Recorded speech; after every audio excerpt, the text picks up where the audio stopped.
Aqui comigo para o Ponto de Vista hoje, Tárcio Cruz, que já vem há alguns dias aqui, enquanto Elivaldo Barbosa não retorna, não é, Tárcio? Bom dia. Exatamente. Bom dia a você, Nádia. Bom dia a todos que nos acompanham nesta segunda-feira. Bom, vamos lá então, começando mais uma semana e falando de possível adesão ou possíveis adesões de vereadores ao prefeito Silvio Mendes, Tárcio. Verdade, Nájila.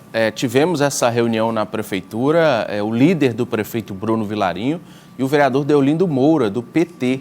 O fato curioso, Nájila, é que é o primeiro vereador do PT que sinaliza publicamente uma adesão a Silvio Mendes. Lembrando, o PT foi o principal partido de oposição, deu a candidatura de Fábio Novo no último pleito e Deolindo teve essa reunião no Palácio da Cidade.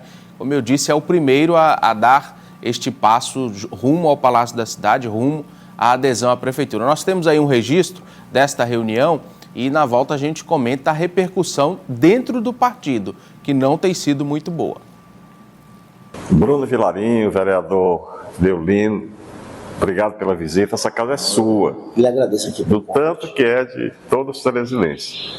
Volte sempre ao seu dispor. Não, e estamos juntos aqui porque o senhor precisar aqui, a gente poder contribuir com a cidade que todos nós, né, Bruno, escolhemos para criar os nossos filhos. Exatamente. Intuito da Terezinha. Exatamente. É o mais importante de tudo.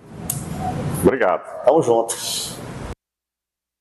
Aí, Tárcio, digamos que essa possibilidade, por meio dessa visita, desse primeiro diálogo, vamos dizer assim, é mais pessoal dos vereadores, como você disse, o PT está sendo o primeiro aí, inclusive depois de todo mundo perceber, saber disso, que é o partido de principal oposição, mas seria mais pessoal, ou isso quer dizer que outros vereadores, inclusive do próprio PT, também podem fazer o mesmo que Deolindo, por exemplo? Acho que representa uma decisão isolada até o momento, Nájila. O partido não se pronunciou. O candidato Fábio Novo já deixou claro que vai fazer oposição, que é natural, porém o PT e alguns petistas têm adotado essa postura mais independente, uma postura de evitar declarações públicas favoráveis a Silvio Mendes e todos eles revelam que não farão oposição à cidade. Então, quando for uma pauta propositiva à Teresina, eles votarão a favor. Agora, essa ação de ir ao Palácio da Cidade, gravar um vídeo junto com o prefeito e publicizar esse vídeo, como eu disse, é o primeiro do partido que deve mesmo caminhar para adesões ali isoladas e pontuais. Não devemos ter parlamentares em uma oposição mais efusiva, uma oposição mais incisiva. O destaque, Nájila, é que o PT e os outros partidos que podem fazer oposição a Silvio Mendes, neste primeiro momento, têm adotado um tom de maior receptividade diante do cenário de dificuldades encontradas, né? Nós temos, por exemplo, um decreto de emergência na saúde, nós vamos repercutir ao longo da nossa participação hoje, mas temos o prefeito fazendo visitas a áreas muito atingidas pelas chuvas, ou seja, esses parlamentares evitam, em um primeiro momento, declarar uma oposição mais ríspida, porque pode atrair para si uma visão negativa, né? Então, eles têm adotado esse tom de independência, esse tom de não combatividade, mas no Palácio da Cidade é o primeiro petista. E se isso, de fato, for além desse momento que, como você destacou, difícil que a cidade vive por conta do período chuvoso, se de fato for além, o partido, mesmo entendendo que isso é independente de cada vereador, pode fazer algum tipo de cobrança, Tárcio? Ainda não tivemos um direcionamento público da presidência do PT, mas o diretório municipal, que é presidido pelo ex-deputado e ex-vereador Cícero Magalhães, deve se posicionar, Nájila. Não é histórico, não é característico do PT não se posicionar. Então, o diretório deve se posicionar e esse posicionamento deve ser por uma demanda à oposição. Porém, ainda não tivemos esse posicionamento público mais incisivo. Se a gente se lembrar, o PT deve passar por mudança de comando ainda esse primeiro semestre, ao final de junho. Então, com isso, ao início de julho. Então, com isso, o partido deve, com o novo presidente, ter uma postura mais firme, também observando 2026. Nós teremos provavelmente a disputa de Rafael Fonteles pela reeleição e o partido vai precisar do maior colégio, que é Teresina. Se ele não se posicionar na capital, esses vereadores aderindo a Silvio acabam esvaziando um pouco essa mensagem do Partido dos Trabalhadores aqui na capital. Então, todos esses elementos levam a gente a crer que o PT vai sim ter um posicionamento firme e deve cobrar que esses parlamentares façam uma oposição, porém aquela oposição mais propositiva, evitando ser aquela oposição mais ranzinza, aquela oposição mais dura contra o prefeito. Inclusive, eu acredito que tudo, ou pelo menos a maior parte do que é feito agora, deve refletir de fato em 2026. Sim, nós temos Teresina como o maior colégio eleitoral do estado, quase um quarto do eleitorado vota aqui na capital e se a gente se lembrar 2022, com um apoio amplo da Câmara, Rafael Fonteles conseguiu reduzir uma vantagem que se programava muito grande de Silvio Mendes aqui na capital quando o Silvio então disputou o governo do estado. Agora, para 2026, se projeta, Nájila, cerca de 24 dos 29 vereadores apoiando Rafael Fonteles, ou seja, um amplo apoio na Câmara. Praticamente 82% dos votos na Câmara devem ser direcionados pelos vereadores a Rafael Fonteles, o que dá essa maior tranquilidade na capital. Ainda tudo muito hipotético, não temos o candidato definido pela oposição, mas um cenário que deve ir se cristalizando com a chegada de 2026. Bom, agora vamos falar do ministro Wellington Dias, que deve se afastar de suas funções no Ministério. Por quê, Tarso? Ele vai votar, Nájila, na eleição do Senado. É um processo peculiar. Os titulares que estão licenciados em ministérios voltam para essas eleições de presidência, de mesa diretora. E o fato curioso é que no Senado nós temos, diferente da Câmara, que é um cenário bem estabelecido, Hugo Mota deve ser eleito no próximo dia 1º, sábado que vem, inclusive, por aclamação. A Câmara, diferente de outros parlamentos, já terá a eleição no dia 1º, no sábado. No Senado, não. No Senado, nós temos Alcolumbre com a candidatura bem estabelecida, mas surgiu, Nájila, a candidatura do astronauta Marcos Pontes, ex-ministro de Bolsonaro, algo que causou um clima muito ruim nas fileiras da oposição. O Ciro Nogueira veio a público criticar a candidatura de Marcos Pontes e o Wellington Dias volta para o Senado para essa votação. Ele deve se afastar essa semana, mas um afastamento rápido e já retorna também para o Ministério na semana que vem.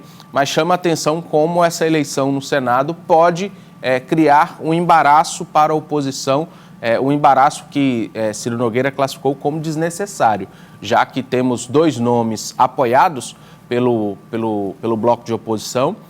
Porém, Marcos Pontes parte para uma candidatura divergente do que pensa, mas o caminho é que nós devemos ter Alcolumbre de volta ao Senado. Ele presidiu o Senado antes de Rodrigo Pacheco e agora o senador do norte do país deve voltar ao comando do Senado com o apoio amplo da bancada piauiense.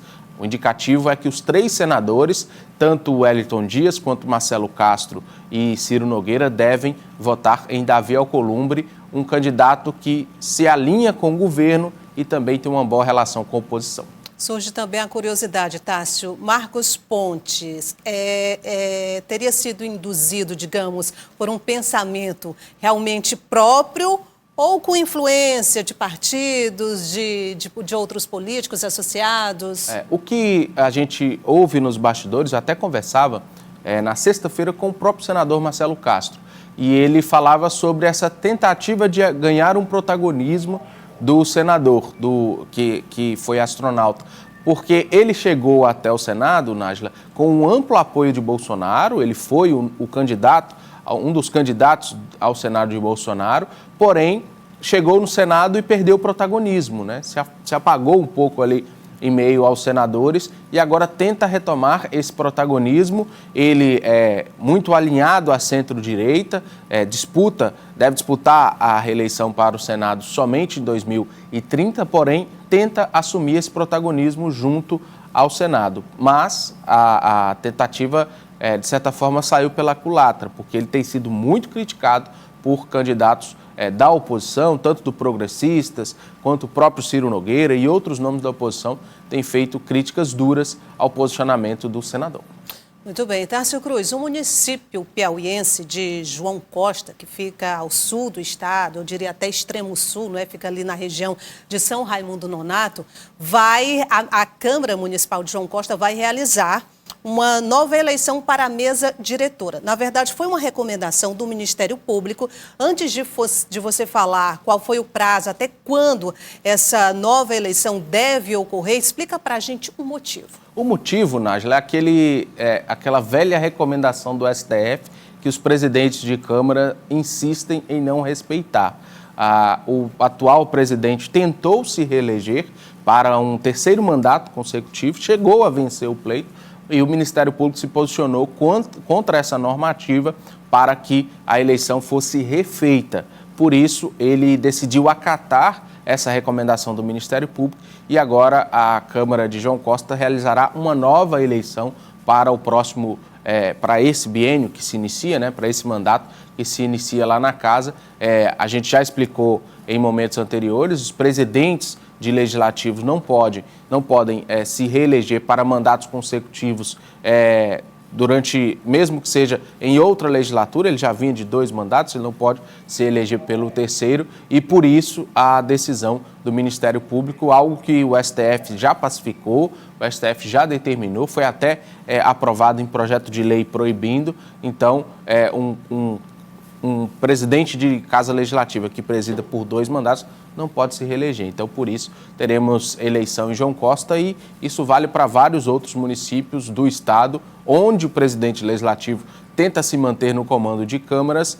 Caso o STF ou o Ministério Público seja acionado, essa deve ser a recomendação de não manutenção no poder desses comandantes de legislativos. João Costa, que é um município bem pequeno, não é, se eu não me engano, bem menos de 5 mil habitantes. Isso é 0,6, né, que é o menor coeficiente de repasse de fundo parlamentar, né, de FPM, de Fundo de Participação dos Municípios, e agora com essa decisão ganha um protagonismo, mas um protagonismo às avessas, né, um protagonismo ruim, e agora a Câmara deve realizar uma outra eleição lá no município de João Costa. Há informação de que algum outro município no estado também possa receber essa recomendação do Ministério? Ainda não tivemos nenhum posicionamento público, mas caso a população ou algum próprio vereador de algum município detecte, Nájila, esse problema, pode se reportar ao Ministério Público. A gente conversava com o presidente do TRE na sexta e trazíamos os detalhes.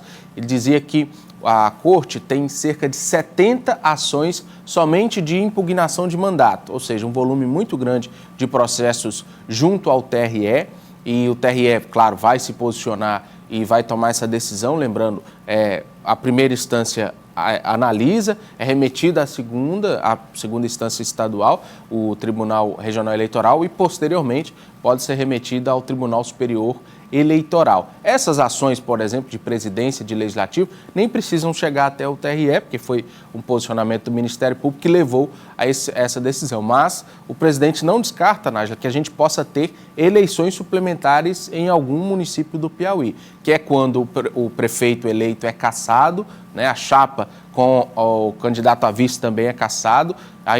Ele não descarta, não se tem confirmado ainda, mas não descarta. Ou seja, podemos até mesmo ter eleição em 2025 com prefeitos de municípios cassados pelo interior do estado. Claro, o TRE vai analisar essas decisões, cabe recurso ao TSE, mas alguns municípios sim, principalmente com um problema que você se lembra bem, que a gente cobriu durante a campanha, que é aquela transferência de título irregular de eleitor.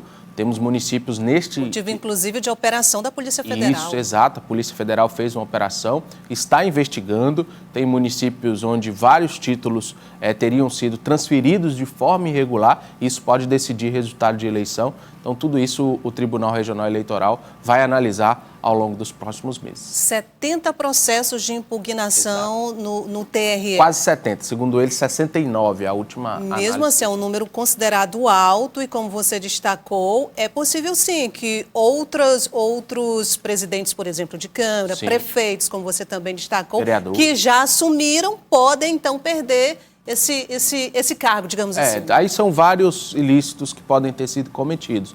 Por exemplo, abuso de poder econômico, compra de voto e vários outros elementos, né, que podem ser analisados pelo TRE de forma negativa. Se a gente se lembrar, por exemplo, o pleito passado, um vereador da capital foi cassado, Leonardo Eulálio, porém só o final do seu mandato, faltando aí pouco mais de 6 meses para acabar a eleição, ele foi cassado. Então, o receio do TRE é estender demais a análise desses processos e chegar até o final do mandato, ou quase ao final do mandato, ou ainda com o processo correndo tanto na primeira quanto na segunda instância federal. Então, por isso, o TRE tentando agilidade para análise dessas matérias. Mas é imposto um prazo? Não tem um prazo específico, não tem um prazo fixo, mas a expectativa é que se analise de forma mais célere possível, né? Nós temos aí, se eu não me engano, 5 juízes titulares do TRE, são quase 70, ou seja, um volume muito grande de análise de processos para cada um,